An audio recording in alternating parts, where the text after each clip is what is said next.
I remember the day I heard it in the end, the first time I heard it, and it was Mike had locked himself in our rehearsal space at Hollywood and Vine overnight, and he actually got locked in there, and like probably freaked out that he couldn't get out. And I don't know whatever. Oh no, I locked myself in. I locked myself you in. realized I didn't. that I you- walked outside and I didn't like what I saw, and so I Okay, locked so it you back locked up. yourself in. It was fucking scary out I there. remember we went back the next morning, and you had the verse and the chorus to it, and I remember just going, "Oh shit! Like we've made it!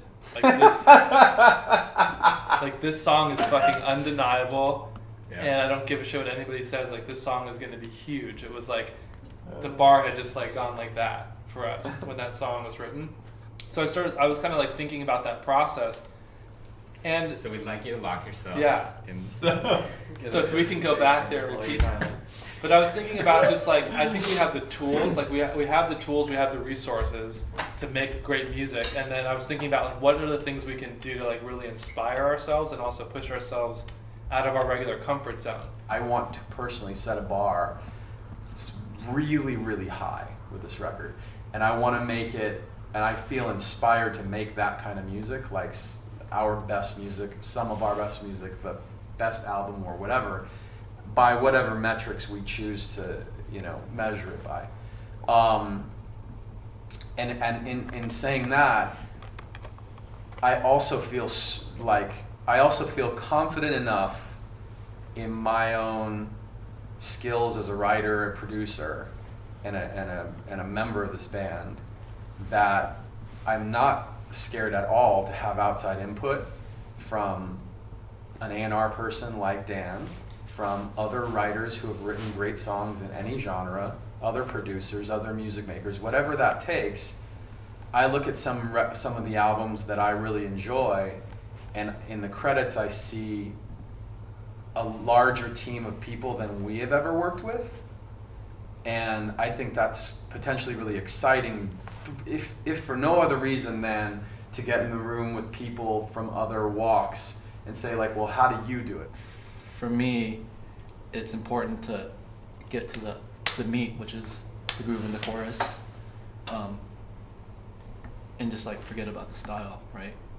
If you're inspired to give a style, then that's great. But sometimes I'm guilty of just like getting attached to a riff or a part that's really promising,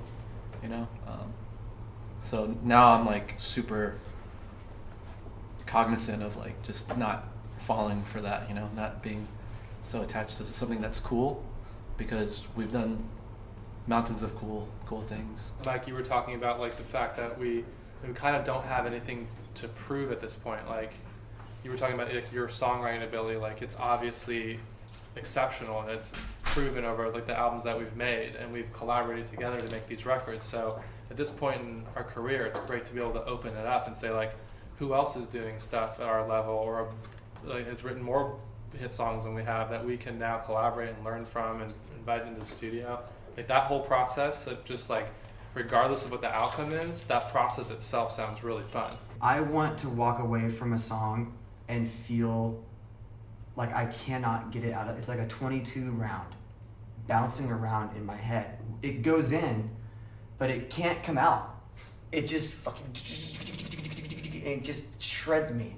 And that's what I want from all of our songs, from this record, because I feel like if we have a record that's stacked with songs that are vibey, that are inspired, like you said, and that when it's over, it's in your head, that to me gives us a better shot at having a chance to reach people who aren't necessarily searching for us. And that's what I want. I want to make a record that makes our fans happy, of course.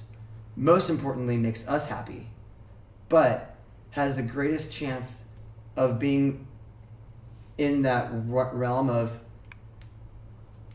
I don't know who the fuck this is, but I love this song. And then they find out, no way, it's fucking Linkin Park.